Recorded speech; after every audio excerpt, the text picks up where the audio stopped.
स्त्री का घर। तुम्हें कितनी बार बताया है, मेरे तैयार होने से पहले मेरा नाश्ता तैयार हो जाना चाहिए। शादी के 27 सालों बाद भी मुझे क्यों बार बार एक ही बात बतानी पड़ती है? सुमीता, तुम्हें क्या है? तुम तो आराम से घर पर रहोगी, मुझे काम पर जाना पड़ता है। तुम हो कि हमेशा बेवकूफ़ों जैसी हरकत करती हो। अगर तुम यह जानबूझकर करती हो तो याद रखना, मुझसे बुरा कोई नहीं होगा। आज भी श्याम का पारा चढ़ा हुआ था। इन कटु शब्दों में अपना गुस्सा उतारते हुए, गीला तौलिया कुर्सी पर फेंकते हुए श्याम गुस्से से सुमीता की तरफ देखने लगा।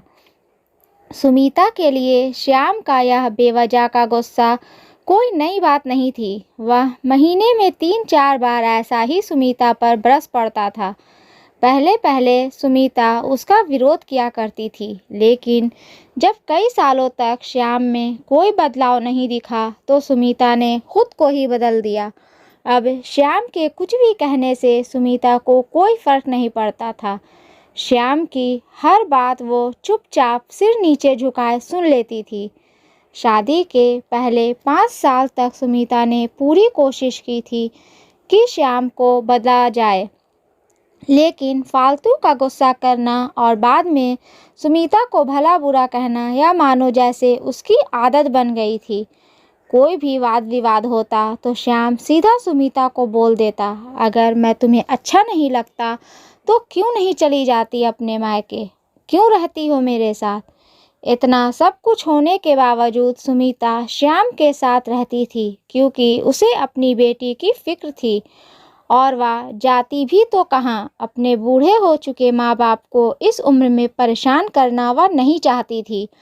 समाज और लोग क्या कहेंगे, यह भी तो उसे देखना था। वह इतनी पढ़ी लिखी भी तो नहीं थी कि खुद जाकर कोई नौकरी कर सके और अपना और अपनी बेटी का पालन पोषण कर सके। सुमीता को अब अपनी फिक्र नहीं थी, उसको फिक्र थी तो बस अपनी शादी लायक हो रही बेटी की। सुमीता नहीं चाहती थी कि पति पत्नी के झगड़े की वजह से मीना डिस्टर्ब हो। मीना की पढ़ाई पूरी हो चुकी थी, इसके लिए अब शादी के रिश्ते आने लगे थे। कई रिश्तों का ठुकरा चुकी थी।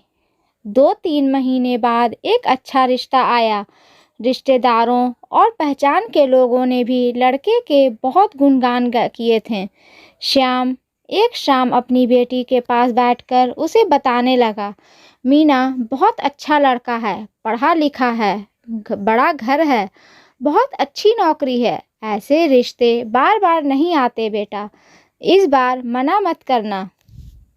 मीना अपने पिता से ज़्यादा बात नहीं करती थी, शायद डरती थी या शायद नफरत करती थी, लेकिन आज वो अपनी पूरी हिम्मत इकट्ठा कर बोली, मुझे अभी शादी नहीं करनी है पापा, मैं नौकरी करना चाहती हूँ, खुद अपने पैरों पर खड़ी होना चाहती हूँ।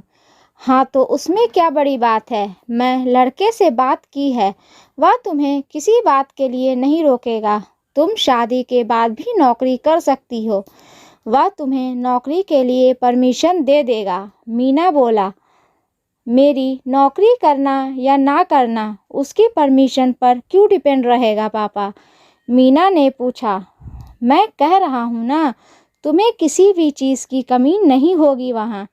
ऐसे रिश्ते बार बार नहीं आते, इसे ठुकरा मत, बहुत खुश रहोगी तुम वहाँ। श्याम बोला, पापा क्या मैं उतनी ही खुश रहूँगी जितनी मम्मी इस घर में खुश है? मीना ने तंज कसते हुए कहा, आज तुम्हारी जुबान कुछ ज़्यादा नहीं चल रही?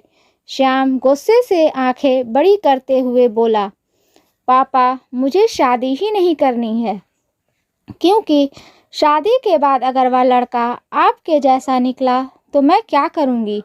मुझे आपके जैसा जीवन साथी नहीं चाहिए जो बिना बात के मुझ पर हमेशा चिल्लाए, मुझे कुछ भी अपनी पसंद का ना लेने दे, 10 बार सोचना पड़े, कहीं वो नाराज़ ना हो जाए।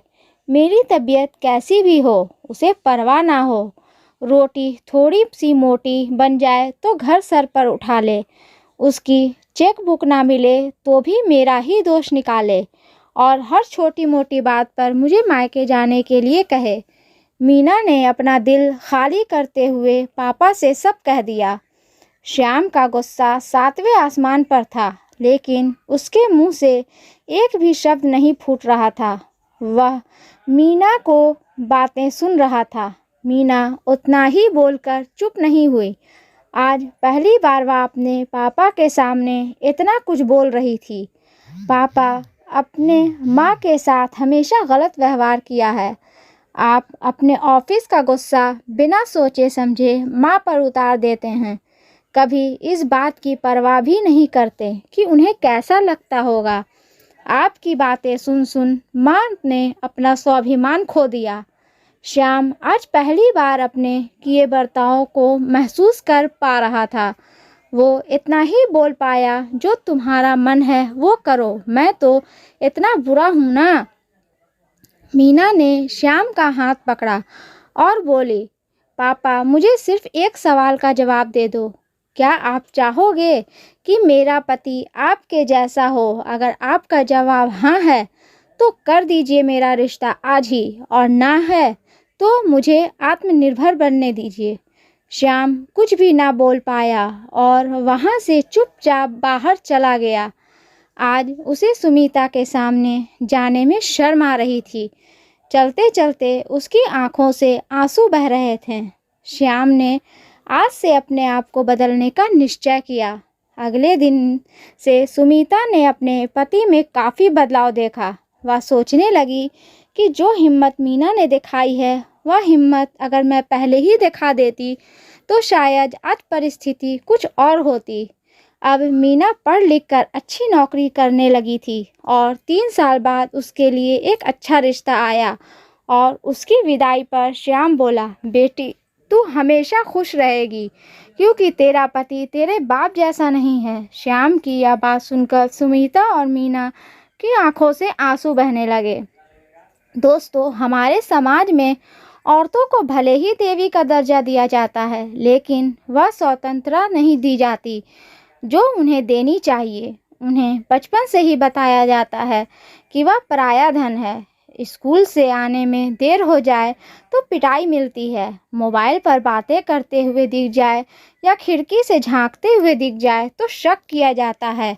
माँ बाप का घर तुम्हारा नहीं है, पति का घर ही तुम्हारा घर है। जीवन भर यह बातें बता बता कर उन्हें ससुराल भेज दिया जाता है और एक दिन किसी छोटे मोटे झगड़े में ससुराल वालों से उन्हें सुनना पड़ता है कि इस घर को छोड़ दो और मायके चली जाओ। अब आप ही बताओ दोस्तों, ऐसी स्त्रियों का सच्चा घर कौन सा है? आखिरकार वह किस घर को अपना कहे? दोस्तों, अगर ये स्टोरी आपको अच्छी लगे तो प्लीज़ उसे लाइक करें, शेयर करें एंड सब्सक्राइब करें।